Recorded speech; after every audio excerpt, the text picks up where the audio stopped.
So the college enrollment rate at the recent U.S. high school graduate has declined to 62% in 2022 from 66.2% in 2019. That's just 3 years ago. As more young people opt for blue-collar jobs in a strong labor market, job growth in industries like leisure and hospitality, construction, manufacturing, and warehousing, which don't require college degrees, has outpaced overall job gains. The low unemployment rate for teenage workers reaching a 70-year low of 9.2% last month has led to significant pay increases. Hourly earnings for leisure and hospitality workers rose by nearly 30% from April 2019 to April 2023. Wages are also higher in industries with additional training requirements like apprenticeship. Factors contributing to the decline in college enrollments include the high cost of education, college closures, uncertain return on investment. That's a big one right there, Tom. Uncertain return on investment. And this is Wall Street Journal saying this. That may be the biggest one out of all of them, and a lack of confidence in the value of a degree.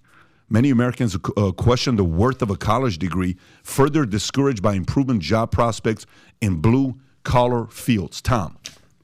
Wow, this is a lot. But this is one of those stories where you read it, you step back from it, and you go, well, actually, that makes sense. And it's sort of, you saw it coming, but you weren't paying attention.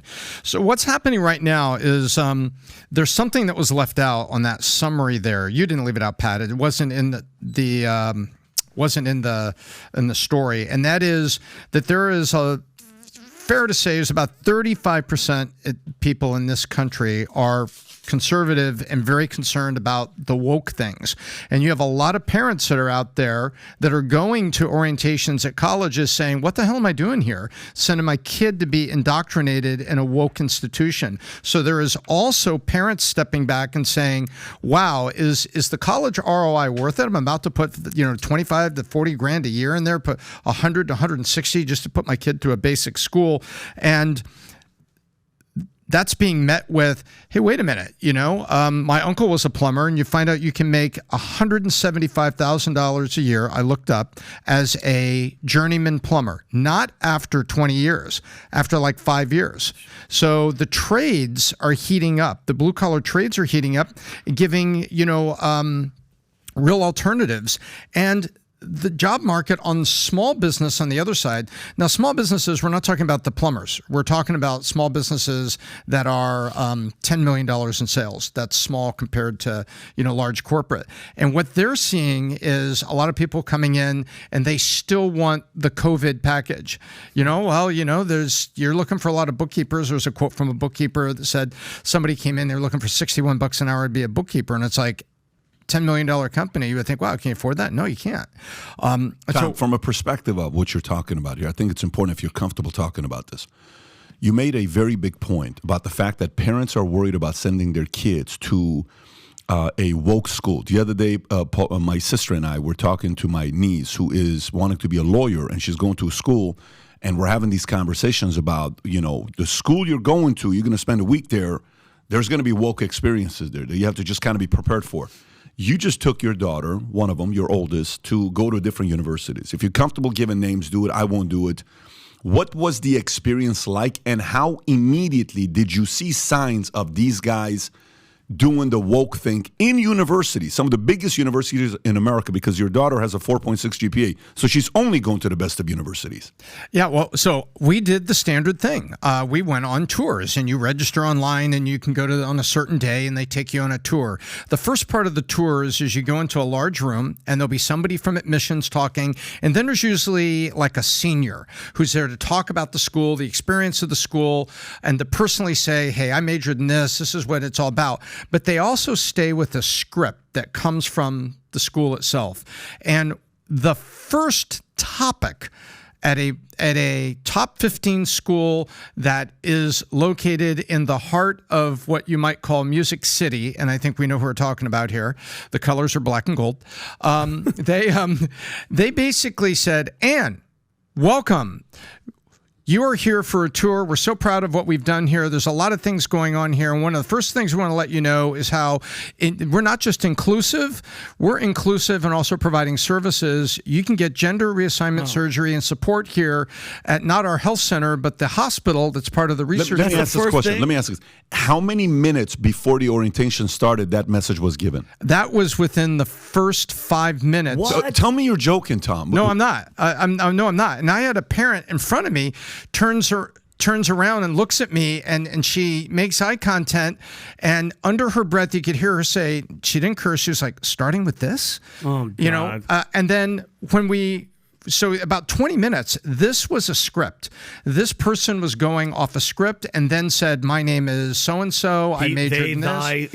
All their pronouns. And this is, exactly. But he identified his pronouns too. He said, I go by, thee, thy, was he Shakespearean pronouns? Because they're in college. Mm-hmm. No. Thee, thine, thyself. So I saw a lot of people that were there. And then we went on a tour, and there was a father that was there who said something very, very telling. He says, I understand everybody's going to be here. Just tell me about the university and why this is the place where my kid's going to get a fantastic education. So he was not like going off right wing and going off on somebody. But so you have that going on as well as the inflation in tuition and college closures and the on-campus, off-campus controversy we had during COVID. Wait, I get the same diploma and I'm not on campus and I don't have the labs, but I have to pay the same tuition. Remember that story in the middle of COVID that parents were asking, why am I still paying lab fees and all these other fees at school if it's basically the remote education now? Because you're saying kids are off campus. So now I'm getting like a remote degree like Grand Canyon University. I can, go online and get one of those onlines. And so what's happening is the high school grads are seeing all this, put all this in a pot of chili, and then say, your uncle was a plumber. You can make $175 a year a plumber after 5 years. Do an apprenticeship, get your license, get a couple trucks, and you can have a great air conditioning pump. The trades. So there's a lot of trade jobs are out there, and small businesses under 10 million, they aren't going to get you the work from home thing. And so these things are fighting with each other, and you step back from it and you say, I am so surprised. Adam. Yeah, for me, this entire story comes down to one word, and that word is disruption. We've seen this in cable news. To me, college is the young version of cable news. We went over the stats the other day where 5 years ago, 10 years ago, 70% of homes had cable in their house. Subscriptions dropping. And now it is now 40%. Things have been disrupted, whether it's money and Bitcoin, whether it's politics and Trump and outsiders going against the system, whether it's college, whether it's education. There's no need to go the mainstream traditional route. And if you actually look at the numbers in college, in the 1970s, 1980s, 60% of college attendees were men, 40% women. Now it is completely flipped. Women make up 60% of college attendees and men make up 40%. So we talk about this concept of hypergamy and women won't date down. That's also becoming an increasingly big problem where women are making more money, they're more educated, where they won't necessarily date down a blue-collar guy. Tom made a great point. Sometimes you can be a blue-collar guy, a plumber, make $150,000 a year. Hell yeah, buddy, make that money. The problem is, would a woman date a plumber? And that's something that men need to consider when they go into college. Now, for me, college comes down. Depends on the kind of a plumber, Dummy. Let's just. Yeah, that's true. Mario, you were saying. Shout out to Mario Brothers. Conferences. But go ahead, keep going. You have different options these days that you do. That's your sponsor read right there. That's exactly right. You do have different options these days. Check out my pipe, baby. As a man specifically, you can get into entrepreneurship. You can get to technical school. You can get to apprenticeship.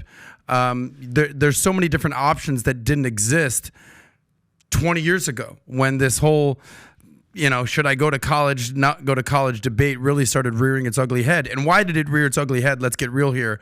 College has increased 1,000% ROI in the last 20 years. Has education increased 1,000%? Has increased 10%, 20%. Has college even taught you more? We all know, this also comes down to indoctrination versus education. We've highlighted many times that 1 in 11 professors are on the left when it comes to college. Is that the number these days? Yeah, is it 13 to 1. Not okay, on the left. 13 to 1. 1 out of 11 not on the left. No, on the left. No, for every one conservative professor, some say 11, some say 13, but for every conservative professor, 11 to 13 are on the left. Yeah. You're saying the same thing. I think at the end of the day, and I went to college. I'm glad I went to college. I did the whole college experience. That's great. I'll tell you what, if I just entered the real world at 18, probably would have made a handful of mistakes. It's sort of easy to have that 4-year window of effing up and making effing mistakes, which is fine. But at the end of the day, this is a major decision. But besides getting married and having kids, what's the next biggest decision that a young person has to make? College. Going to college. Yeah. I mean, if you're going to spend $250,000 of student loan debt, you need to really think about that. And at the end of the day, this comes down to the bottom line. What's the bottom line? What's the ROI on you going to college? Now, I don't want to be shitting on college. If you can get into an Ivy League school, if you can get into a grade school, if you get into a state school, if you get your college paid for, if you get free tuition, if you get a scholarship, go for it.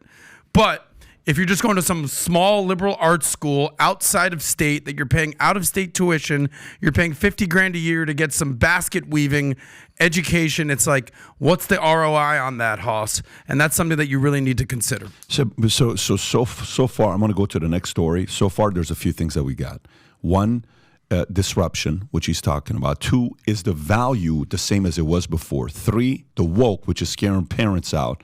And 4, I'm going to just start making money right now. Why do I need to go to college? I can make money online creating content, doing this. There's so many different ways to make money. This is all bad signs for colleges. And they're not helping themselves as they get woker and woker and woker. Mm-hmm. And Pat, my question to you is, but why are they all like bowing down and like letting the whole woke ideology, the whole trend? How is this small minority taking over? And because think about it, Pat, they're not stopping. Companies like we've been talking about, Dylan Mulvaney, they tried it with Bud Light. Guess what? Failed. I am finally convinced. What's happening? No, it's not the colleges, man. It's everybody. Not the college. No, it's not the colleges. You know how we always go back to, who's the they? Yes. Who's the they? Who's the they? You know, They all this should stuff. fix We the got the road. man in the house. Your seat's right here. So who's the they? Who's the they? Who's the they? Who the people are here that are the power? You want anything? You're good? Oh, no, I'm good. Okay. So that's the they. That's they. Isn't the college. No. The they is colleges need these big endowments to get the monies. So for them that are getting the big endowments, the college money themselves, they have to kind of abide by what they want them to do. And if you don't, you're replaceable. Who got you the job? So think about it. Who placed you in this university to have that job?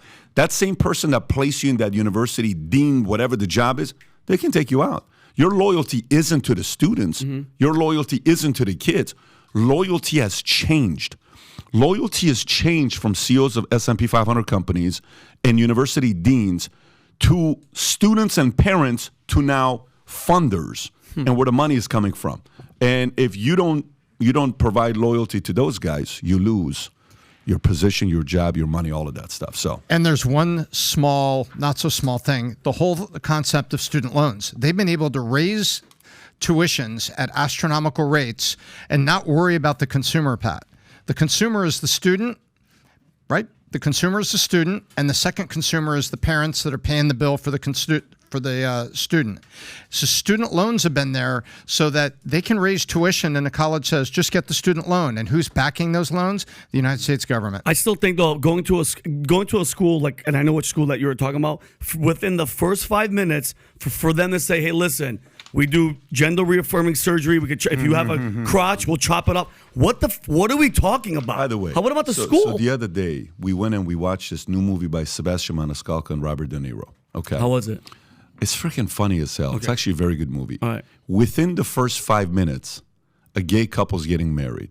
Okay? Yeah. Within the first 5 minutes. Tico looks at me, and I took my dad. He's 81 years old. Yeah. Okay? And he wants to watch the Niro movie. Tico doesn't like this kind of stuff. He wants to leave. Yeah. So we stay for dad. 2 other times they had the, examples of what happens in there to touch the, ESG score to be right. So these guys are going out there raising $50 million for a movie like this, and the guys are saying, we'll give you $50 million as long as your cast is this, that. Yeah. As long as your script has this, we'll approve it.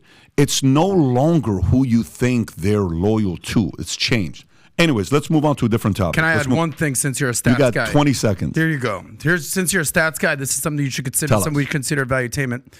because we believe so heavily in stats, you've seen the stats where a high school graduate over their lifetime will make $1 million.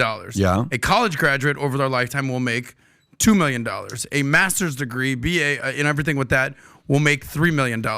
So that's highlighting the upside of college. They'll kind of be like, yeah, don't worry about the debt stuff. Don't worry about all the nonsense. Don't worry about the gender reaffirming surgery. Don't worry about that. Just follow the money. But if there were stats out there, which I'm sure we could put together on, all right, if you go this route, not the non-college route, the entrepreneur route, this is how much money you can make. The Elon Musk route, if you will, the Jeff Bezos route, the Mark Zuckerberg route, dropping out of college, that's something that I think should be highlighted more and not pushed to the side. So if you like this clip and you want to watch another one, click right here. And if you want to watch the entire podcast, click right here.